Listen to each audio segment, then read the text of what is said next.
Yeah, I'm Pat Kofalt. I'm retired, uh, opted to retire in the Winchester community. I've lived all over the world with my job working for the government, the U.S. Army. And I chose Winchester because it's a medium-sized, very caring community. Mm. And Winchester Rescue Mission is definitely one of the more caring organizations within the community. And I've been associated off and on with Winchester Rescue Mission since about 2010 and very actively since about 2017 or 2018. So, in particular, what I like and what I've seen with the rescue mission is that when I first got involved in about 2017 or 2018, and they asked me to sit on the board, the first thing I noticed, because I'm a numbers guy, is the budget was running at about $70,000 a year. Ooh. Yeah, which I thought that's pretty good. The community's giving $70,000 a year to help homeless people, but there's so much more that can be done. And at that time, Brandon Thomas was the executive director and was very, very, very full of ideas. And he had young, energetic people like Lauren, and she's going to punch me for saying this because I say it all the time, a former captain of the Shenandoah University Hornets. Yep. Female field hockey team. Actually, in the U.S., it's only female field hockey. But I've seen field hockey played by men in other parts of the world. They don't wear skirts, though. Anyway, they had all these great ideas. And, long story short, right now, when I look at the budget, we're at about $2 million? About right under with both cash and in-kind donations. Yep. And the cash is well over $1 million. Mm-hmm. And like 1.2, 1.3 million. Yep, 1.2. Yep. And with the move down to Valley Avenue, you're looking at eventually growing to what, a $3 or $4 million a year operation. And having worked for the government and having to account for every penny that I spent, what impresses me is that when Brandon and Lauren set this up, they started the growth. They started looking around, and they found an organization called ECFA, which is actually headquartered here in Winchester. And that stands for what? Evangelical Council for Financial Accountability. Yep. Started by who? It's a good question. A guy named Billy Graham. Oh, okay. Yeah. Really? I didn't know that. Wow. Back in the 1950s. And what's the purpose? The purpose is that if you're going to take in public money, if people are going to trust you with their money to do good, they want to make sure that good is being done. And they set some standards, and to get a ECFA certification, you have to meet the standards. And you tell me. Yep. We've maintained our certification for many years over the last couple of years. Yep. Yeah, I mean, Billy Graham, who runs he's dead now, but his organization is multi-million dollars, and he recognized that what you can't do is take people's money and use it for your purposes. It has to be used for the purpose that they donated it. And, the average good Samaritan, good person on the street wants to do good, but they don't know how to do it. They don't know how to channel it most effectively and so forth. And an organization like Winchester Rescue Mission can do that for him. But he wanted to make sure that if people were putting their money in here, that it was being used for that purpose and to do it. So, but that's not it. That's not the only thing you do here. Every year your books are audited by YHB. Yeah, Hyde and Barber. Small accounting firm that started in Winchester, but has grown, and it's I think a nationwide firm, very well respected. So each and every year the books are audited. So you're meeting ECFA standards. You're audited. And then, Lauren, I'm going to shut up and let you tell me about Citygate. Yeah. Well, Pat, thanks so much for that. we're really grateful for our donors who faithfully or who donate to us faithfully, and they trust us with being the best stewards of their money. And we definitely want to ensure that organizationally we're making the most of every dollar that comes to us. Citygate Network, it's a network of over 300 rescue missions and similar organizations across the U.S. whom we've had the opportunity to chat with and keep up with here with this event. And one of the great things about Citygate Network is they offer certifications for essentially best practice. And when you achieve, there's different levels, kind of different tiers of certifications, and they offer, this kind of gold standard of service within kind of rescue mission ministry, and it sets standards for things like for best practice in programs, things like insurance, things like training your volunteers, safety of the facility, the way your lights and your electrical is handled, just all of these different kinds of things. It's ensuring that the rescue mission or other organization meets a certain standard, and they have other benefits, for the staff and things like that and networking. But as it pertains to, how it would, be attractive to a donor donating to an organization that's Citygate Network certified, it really just kind of sets the standard for that organization. It raises the bar of service. It's saying that we're not okay with just 3 hots and a cot. We're not okay with just doing things for the good of doing things. It's saying we want to ensure the best services because we want the best for the people who we're called to serve. And they set the standard for that. So you're a gold standard, right? We are gold. We have the highest level of certification with Citygate Network. I thought it was platinum. Yeah. Maybe it is platinum. Which is better than it gold. It is, yes. Yeah. Catch me off. I just show me a little grace. I know, yeah. Show me a little grace, but yeah, I believe, we have that. We have the highest level of certification with Citygate Network, and we were certified in. Chris told me, I believe it was like the end of 21, and just certified. I do meals up here a couple times a month, and I know when they were getting ready to get into that certification process, and Lauren. Ooh. In particular, who was a volunteer coordinator at that time, wanted nothing but the platinum certification. Being the old field hockey captain, she wasn't going to settle for something like a gold when she could have a platinum. Yeah. And she made our life miserable as volunteers, making sure, because people didn't want to wear gloves, they didn't want to wear hairnets, they didn't want to put aprons on. Mm-hmm.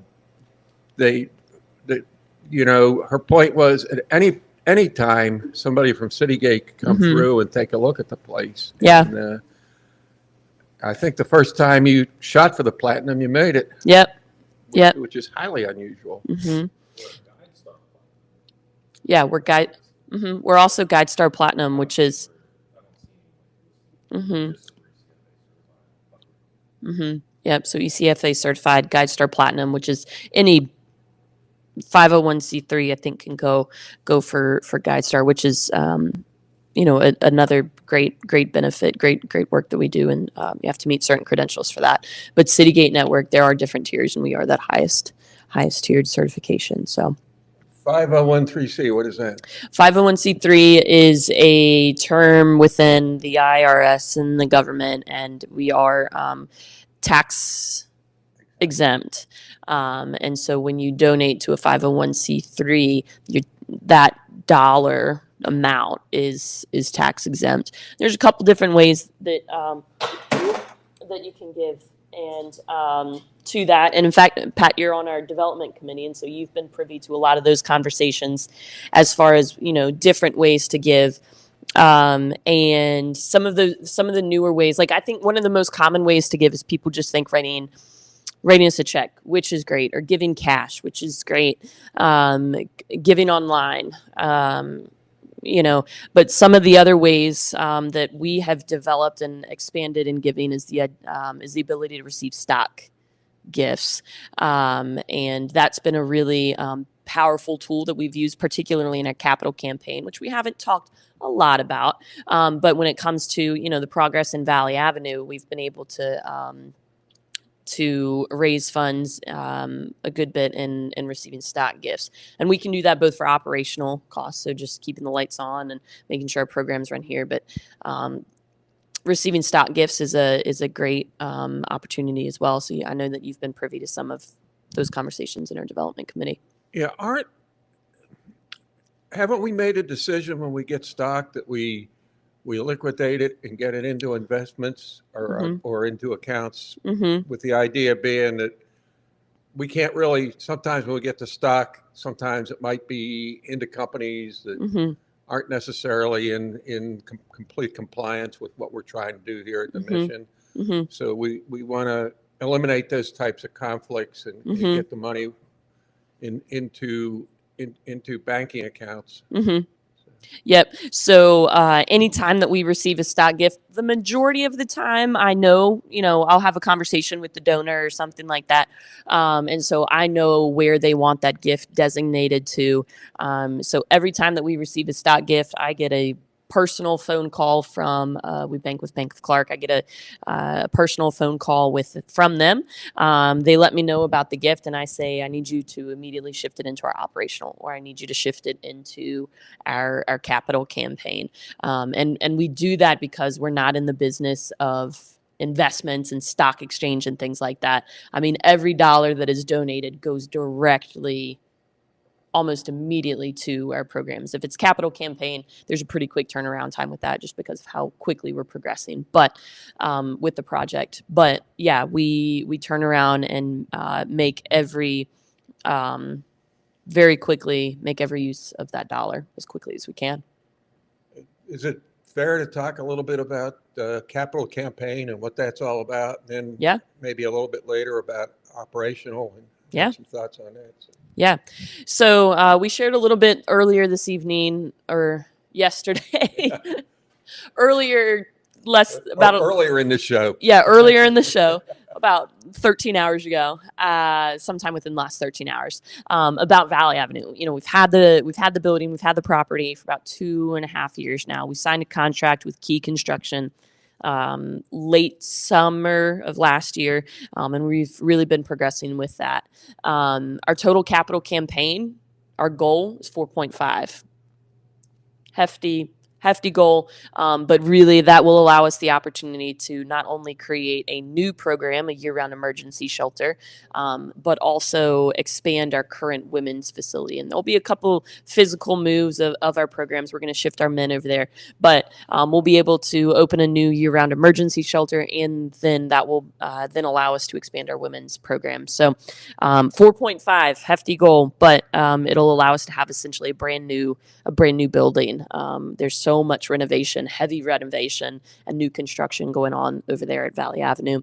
We're expected to be done with construction around June, by the end of June, which we're really excited about. In fact, yesterday afternoon, I was just out there at Key Construction talking with Danny and some of his team out there. He will be here actually a little later this morning, so excited to chat with him about the progress over there. So yeah, we are well on our way to that. We have thus far raised 3.3. So if my math is mathing, that's 1.2. Yep, we've got 1.2 left. And when you hit that 4.5, that means you get to burn the mortgage. Yep. And focus on operations. Yep, and we get to go operate or focus, fully on the operational side of things. There's lots of different naming opportunities for Valley Avenue, as far as naming different spaces. The emergency shelter. There's a naming opportunity for naming the men's residential ward. Kit Molden, we'll actually hear from him here around 10 o'clock and hear his story as to why he felt so compelled as to support us in such a above and beyond generous way in naming the building. So really excited about hearing from him.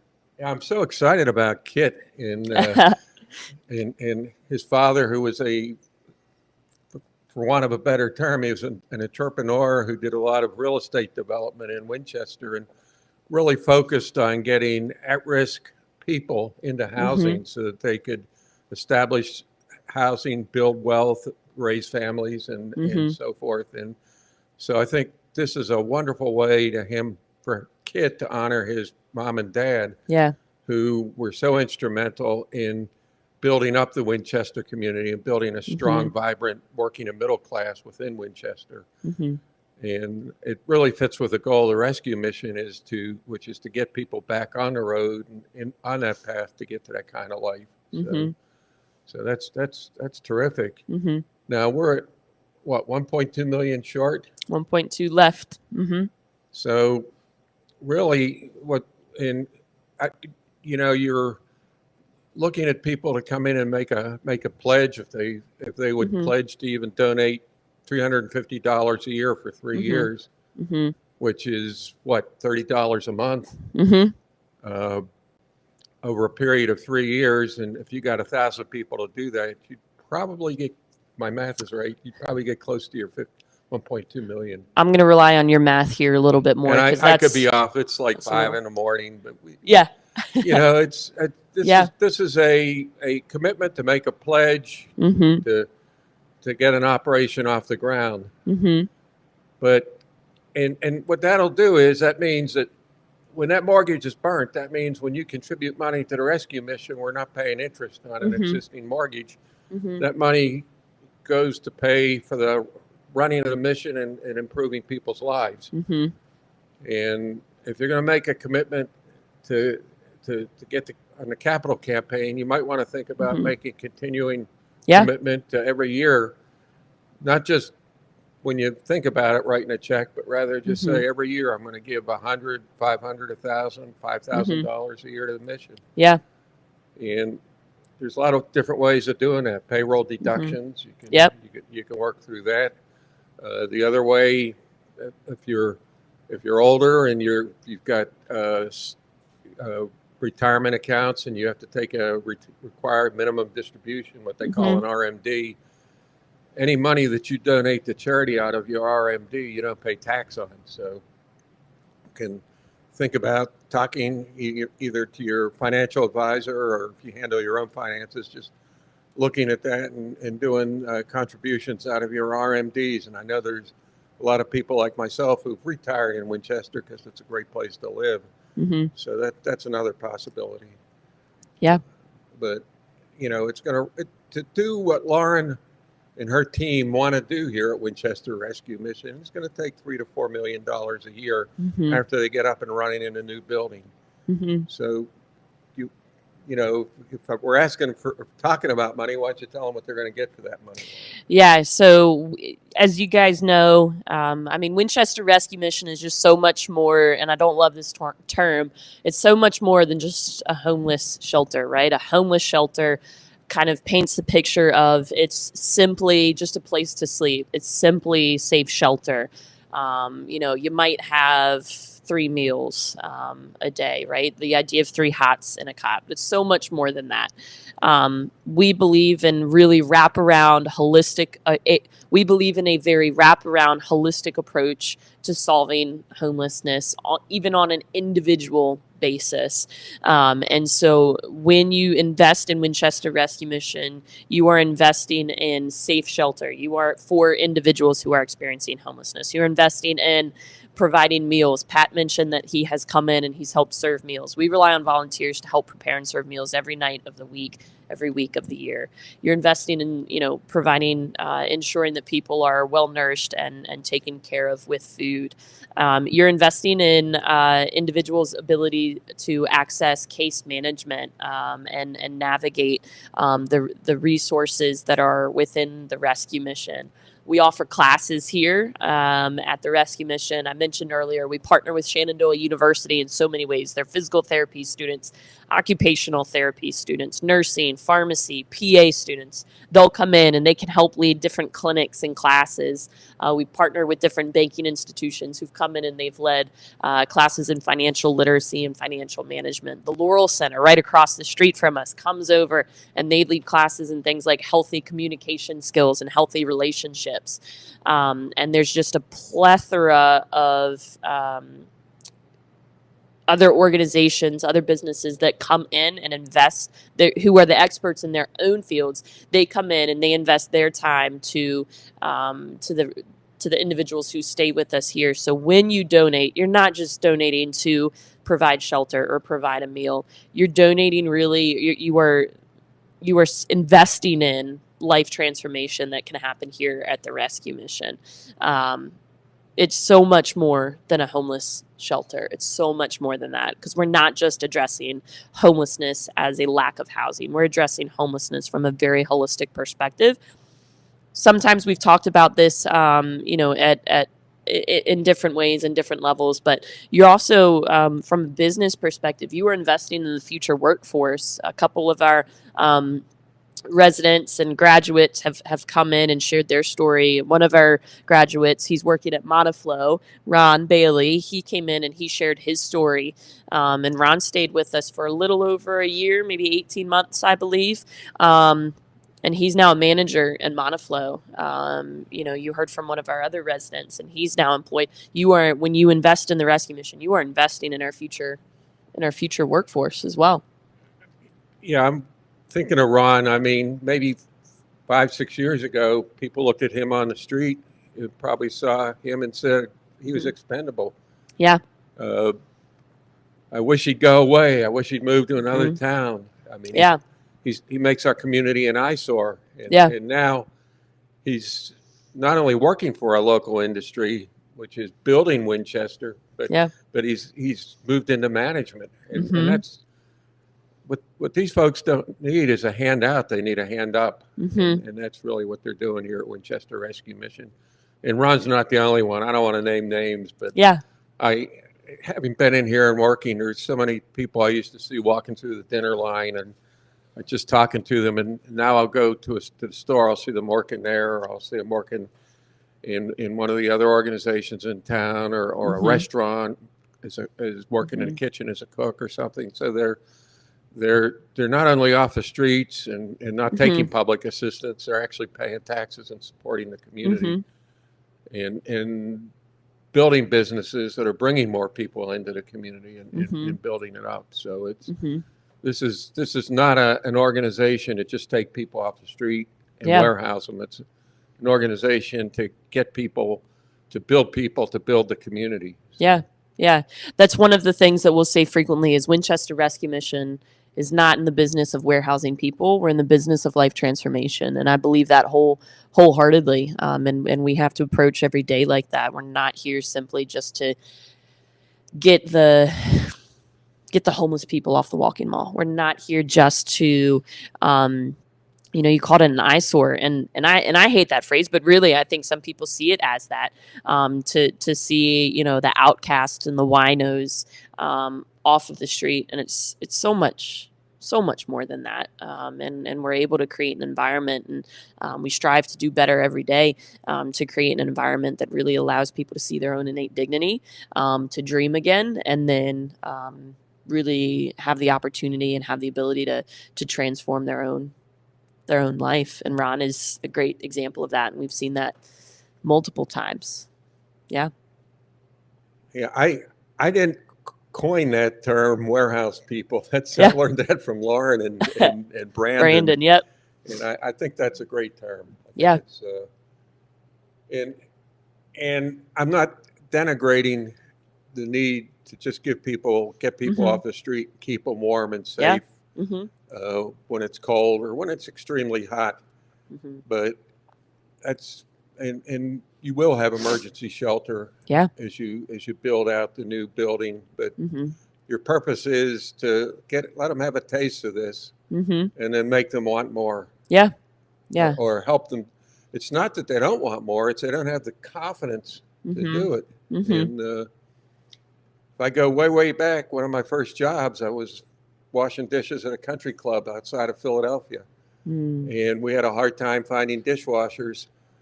And so they brought in four, Lauren used the term winos. That's what we used to call them in Philly, winos from down on Skid Row. And Yeah. they would come in every night. They'd get a shower, put on cook whites, go into the kitchen and wash Mm. dishes. And that's where I got to talking to them, understanding them, knowing them. Mm.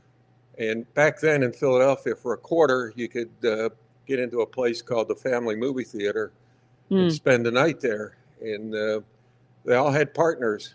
It wasn't a relationship type partner. It's one would sleep and the other would stay awake, so that they would Mm. make sure that people prowling through the theater wouldn't rob them. Yeah.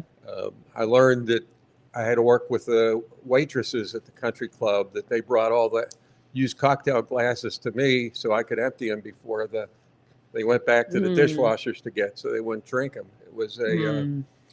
it was an experience. But what I learned from these people is that something happened in their life that got them addicted Mm-hmm. to alcohol, and Mm-hmm. they couldn't get themselves right. They weren't Mm-hmm. stupid people. Some Yeah. of them were. I was in college. Some of them were as bright as my professors, but they Yeah. just were something that wasn't right. Mm. But at that point in time, they weren't even being warehoused. They were Yeah. literally. I was getting them back into the city at night, and they'd go to the theater, spend the Mm. night sitting in a movie theater, and then get on the train and subway and come back Mhm. out into the suburbs and work at the country club at night. So, I mean, Mm. that was their way of life. And they made $10 a day. And we'd they didn't even have bank accounts to put it in. It was different, but this is really.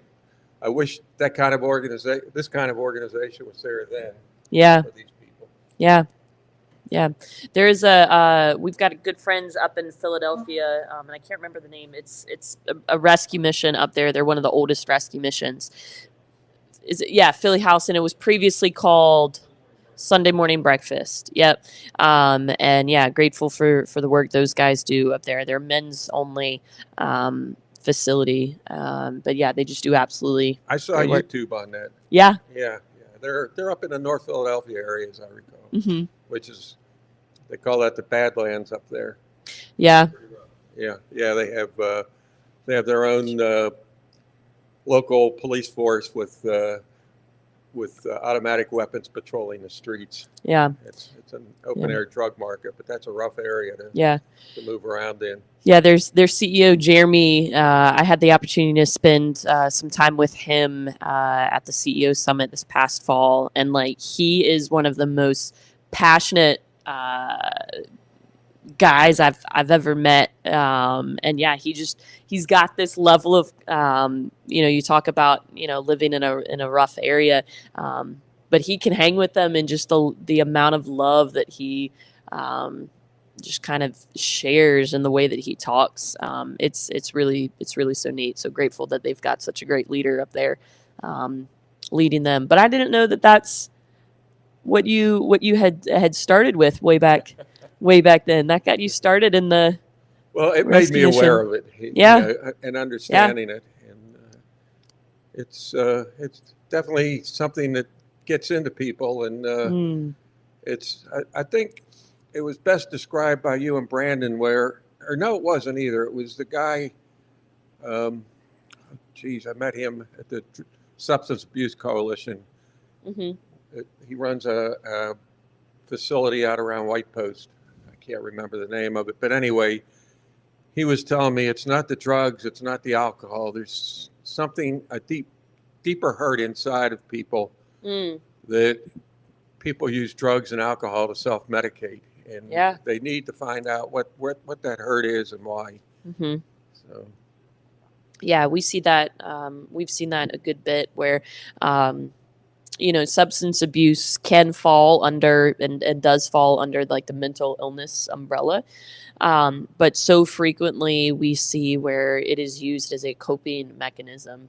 to deal with previous trauma, to help with a lot of the individuals that we do have just the incredible privilege of working with do have a history of mental illness or physical illness. And so there's this level of pain, either experienced mentally or physically. And so substances can be used to cope with that. And so, kind of digging a little deeper and helping to understand what those deeper hurts are and how to get those addressed instead of turning to things such as alcohol or other substances is key.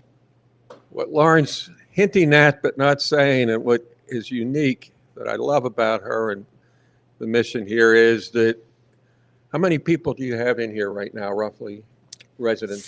46, 47, because we did open like an emergency temporary shelter down in our day room. I can't imagine why. Yeah. Oh, yeah. Okay, so how many different types of maladies are you treating? 47, probably. Yeah. Everybody that walks through here, you can't, you don't treat, it's not a cookie cutter approach. Yeah. I mean, don't you have a very extensive, thorough intake process? Yep. Very thorough intake process. The first time that somebody will walk through our doors, if they find themselves in need of shelter, we can provide what we call like kind of a seven day temporary stay. And so that interview process is a little shorter. We just get the basic information that we really need to capture. And then we allow them to stay 7 days, up to 7 days. And then at the end of that 7 days, they can essentially apply or enter into one of our programs, either the men's or the women's programs. And then at that point, when they do reapply, we do get a little more thorough. One of our case managers, either Rob, Lisa, or Chris Bennett, they'll sit down and they'll walk through kind of a more in-depth conversation with that individual. One of the things that we know that we've seen personally, and we know that it's proven, is that for individuals who have experienced homelessness, one of the most traumatic days that they've experienced is actually walking into an organization like us, walking into a shelter and going through that interview process. Because can you imagine, me asking you all of the things, do you have a mental illness? Do you have a physical illness? How long have you been homeless? What started you, what would you say initially made you homeless? How many times have you been homeless within the last 3 years? And just asking all of these really personal, really deep questions. Do you have a history of substance abuse or substance misuse? What's your substance of choice? All of these very personal questions that can be sometimes really traumatic to talk through. And that's such it can be a traumatic thing to talk through when you don't actually know that individual. And so what we do is we try to allow them to have a 7-day emergency stay, get to know us, get to know our staff, get to know our volunteers, get to know a little bit of our other programs, and then sit down, have a more in-depth conversation with us when there's a little more trust built, and then continue to ask some of those difficult questions as more trust is being built and vulnerability can then be kind of extended. Raise the comfort level. Yep. It's take something, and I'm almost positive somebody told me there was at least one resident in here who came in and you found out they were illiterate. They couldn't read or write. So just think about that. You're 40, 50, 60-year-old adult, male or female. You're illiterate. You've been illiterate your whole life. Is that something you want to share? Yeah. And all the years of coping with it and all of the armor that you've built up to drop that armor and to tell people who are strangers, maybe after 7 days, you're not so strange anymore. Yeah. Well, you're still strange. But Yeah. Sorry, but you're not a stranger. No, but anyway, after 7 days and building trust and getting some comfort, just revealing that you're illiterate, and then Lauren and her team putting together with the right people and maybe that's all it takes Mm-hmm. to get them from a situation of being on the streets to being able to Mm-hmm. to become literate, to get a job, a Mm-hmm. better job, more than a $7.25 an hour Yeah. minimum pay job, Yeah. and and then become a productive member of society. Mm-hmm. And that's just literacy. Think about having to reveal a drug abuse or a Mm-hmm. past history of Mm-hmm. sexual abuse, or, Yeah. Yeah. and so forth. So Bad credit, we've seen that a lot. You talk about, reading literacy, and then there's financial literacy, and bad credit is one of the things that we see a good bit too. And there is a level of shame, I think, that we carry in that, that we see is carried in that as well. Poor credit score, credit card use maxed out to the top, and feeling like there's no way I can get out of this. There's no way I know how to manage this. There's no way I'll ever know how to manage this. And there's just this level of defeat. And I think that there is also the level of the system taking advantage of individuals like that, who have no, who lack great financial literacy, and so they're not able to navigate that, and so they just know nothing else but to open another credit card and open another credit card and get another loan, another emergency loan.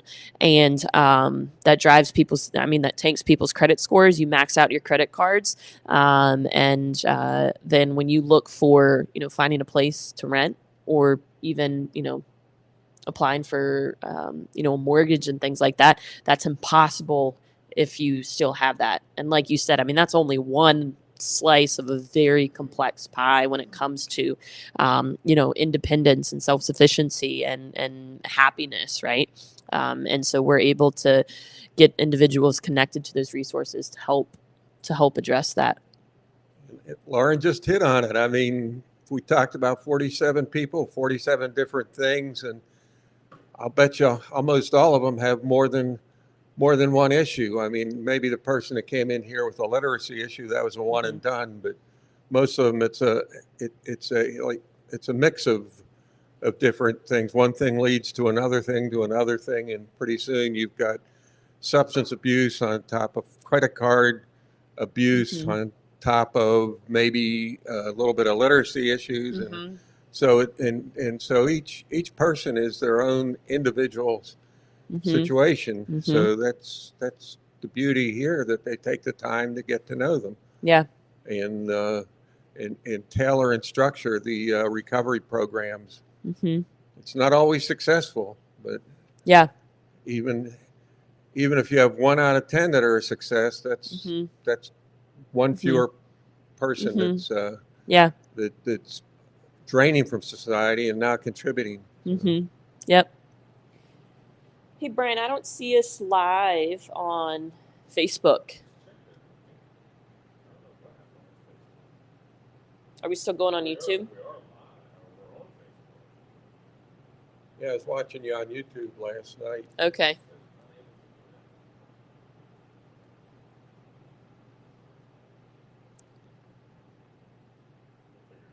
Okay. We're still going on YouTube? Yeah, I don't see us on. Okay. Awesome. Pat, one of the things that you mentioned briefly, but not really talking about ongoing regular operational support, is monthly donors, individuals who support us regularly monthly. From your perspective as a board member, or somebody who regularly sees the everyday impact, why is monthly, supporting the rescue mission regularly monthly, you think so important? Yeah, you say monthly, I agree. Or in the case of older people that are doing an annual donation out of their required minimum distributions, it's important because you build budgets off of that. When people make a commitment and they say that I'm going to give $1,000 a year, or $100 a month, or $50 a month, or $200 a month, or $5,000 a year, whatever it is, when they make that commitment, then you can build a budget off of that. That means that you can, as you build the programs, you can You can hire people to come in and work in those programs. Mm-hmm. You can go to partner organizations, for example, Valley Health, and say, we want to be part of your mental health care, and this is what we're going to. This is how we're going to. This is how we can participate, and you've got the money to support that. If people are just willy nilly donating, you can't build a budget off of that. You don't know that in September of 2025 how much money you're going to get. It could be 20,000 come in that month, or it could be 5,000. You don't know. And so what you need is people to make a commitment, say, I will give every week or every month or once a year, but this is for this year, 2025, I'm going to contribute $2,000 to Winchester Rescue Mission, and I'm going to give it to you at $200 or $400 a month, or I'm going to give it to you at $100 a week or whatever.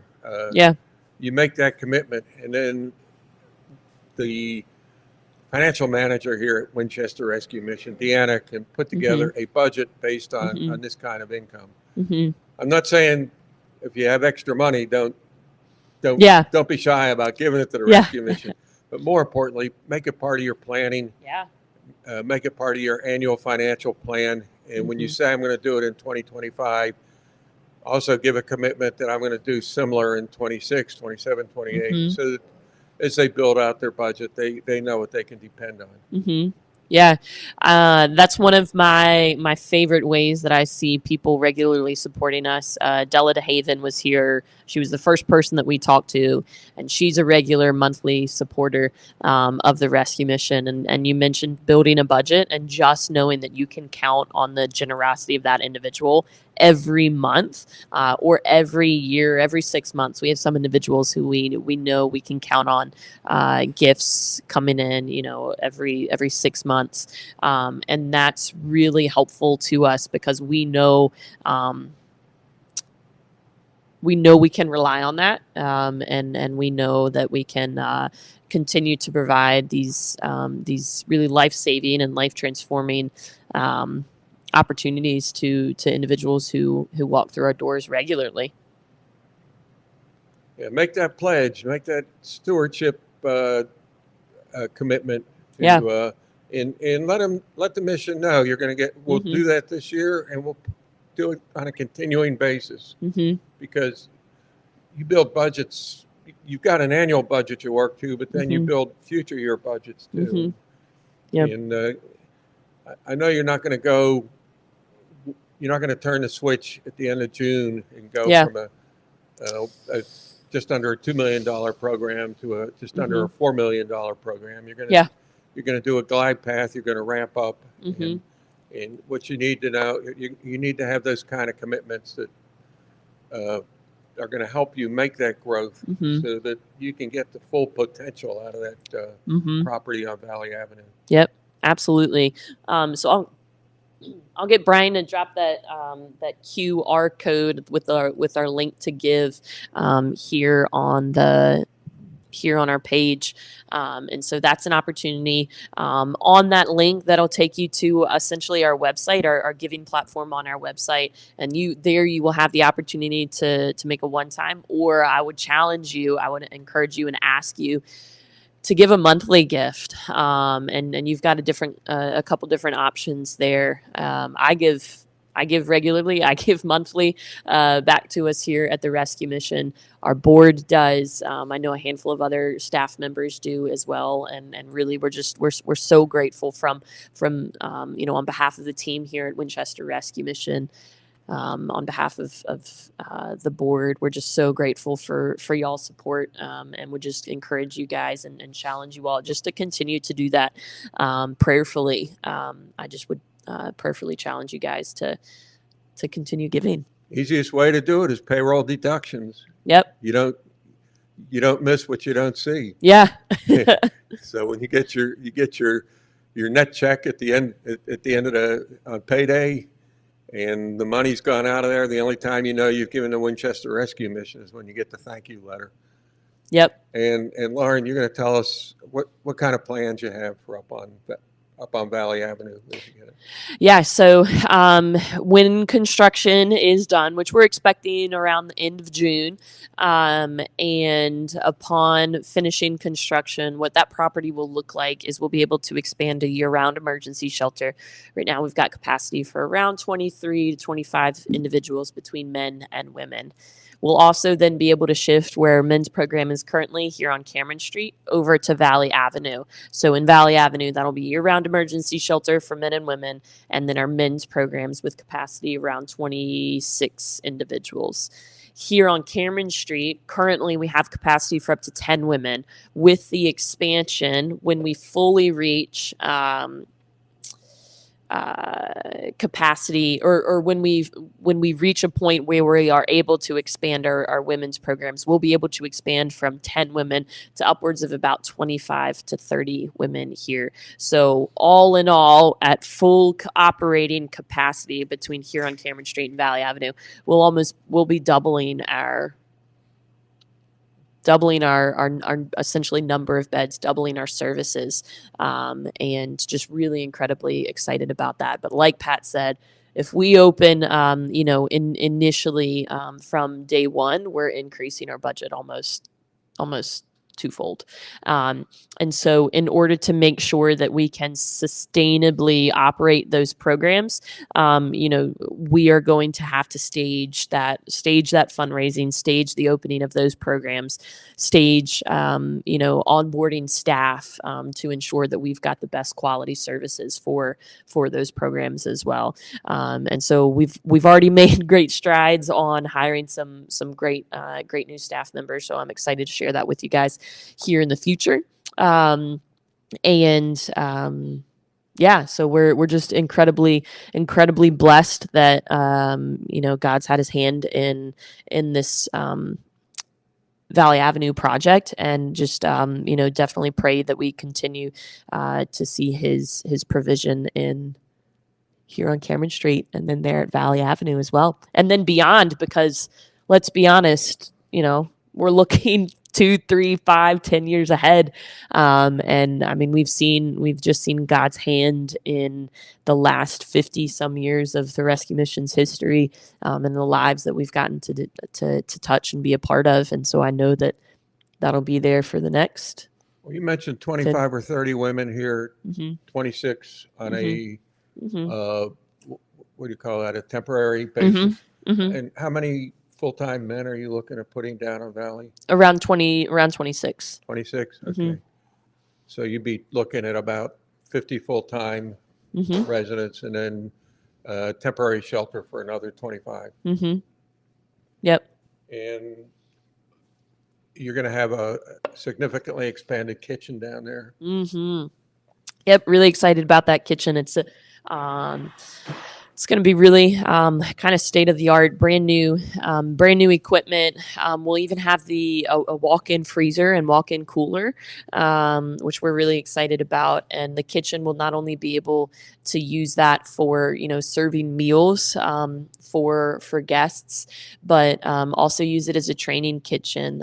Wes earlier was sharing his story about some of our kitchen culinary program, and then Will, our kitchen manager, will be in here another couple hours, and we'll have the opportunity to hear from him about the kitchen culinary program, what makes it what it is, and the successes that we've had, and in all honesty, hopefully some of the things that we've learned from it, because we want to be honest with you guys, because this is a learning organization, and so we'll share some of that with you, and so we'll be able to use that property, both with the kitchen and with the classroom space, for really some workforce development and workforce training. I would say that our food ministry and our kitchen culinary program has great potential to do so much more good than what we currently are operating it at.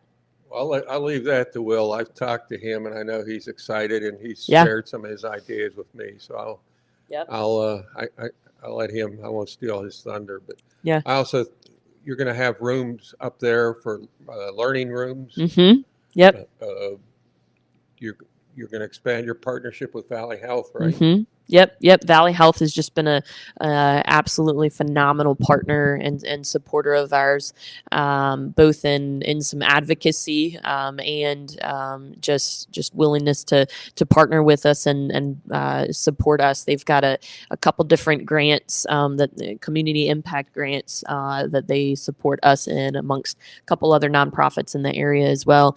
And we'll Jason Craig from Valley Health, he's coming out a little later this afternoon and to come chat with us about that. So not just financially, supporting us, but supporting us with a couple different other resources too. Lots of opportunities to learn from, professional healthcare providers in best practice and whatnot. So, yeah, really excited that they're partnered with us as well. I mean, you have the physical plant there to do some of that right on the property. Mm-hmm. Yeah. Yep. So we'll have the ability, and there's a couple other, I think, organizations, and we might see this come to be an opportunity out there as well. We will have a physical office space designated just for physical and mental health care. I mean, that is literally what it is in the drawings for, is just for that. And then we are looking at some partnerships with other organizations to kind of do mobile healthcare. We've got a community paramedic, Ashley. She's going to come talk to us a little later about some of the work that she does. But having the ability to have healthcare come to you, because transportation is a big barrier for individuals who are experiencing homelessness. And so having healthcare come there to you instead of having to navigate a couple different other barriers to go get to a healthcare provider, having them come to you is going to be one of the things that we're looking to explore to have out there, because we'll have a much more expansive facility and parking lot. So we'll have some more opportunities out there. Well, Lauren, I think I did my job today. I came in about 4:30, 5 o'clock, woke you up from a 10 minutes sleep. I apologize for that. No, I was excited. I'm surprised actually that I was able to fall asleep. It took me a little while to fall asleep, but glad to have a couple minutes to rest my eyes, rest my brain, and my voice. And I appreciate all that you do on the board, all that you do as a volunteer, and just in so many of the ways that you support us. Well, I'm going to leave it kind of on a humorous note, so I hope nobody takes offense at this. But the one thing that Brandon and Lauren have told me, and Brandon was really excited about this, the hot room at the new The hot box. Yep. The hot box, where you can, when folks come in off the streets, they can put their clothing equipment in there and they heat it up, and that kills the bed bugs. Mm-hmm. So yeah, we're excited about that too. Not only does it kill bed bugs and pests, which is a major concern for rescue missions and similar organizations, because it can shut down your programs, but it'll actually kill bacteria, which is a big thing. And so for individuals who've been living in their clothes without the ability to shower or wash their clothes frequently, body odor is a big concern. And so having a hot box will actually kill the bacteria that can live in your clothes, and that won't usually regularly come out of a wash. So yeah, just really excited about that. My wife might send some of my clothes. One of my favorite comedians, Mike Vecchione, tells a story. He said that his apartment got infested with bed bugs. Mm.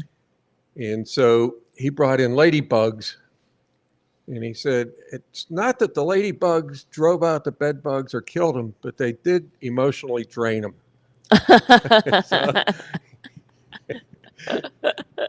So we'll let it go with that. I love it.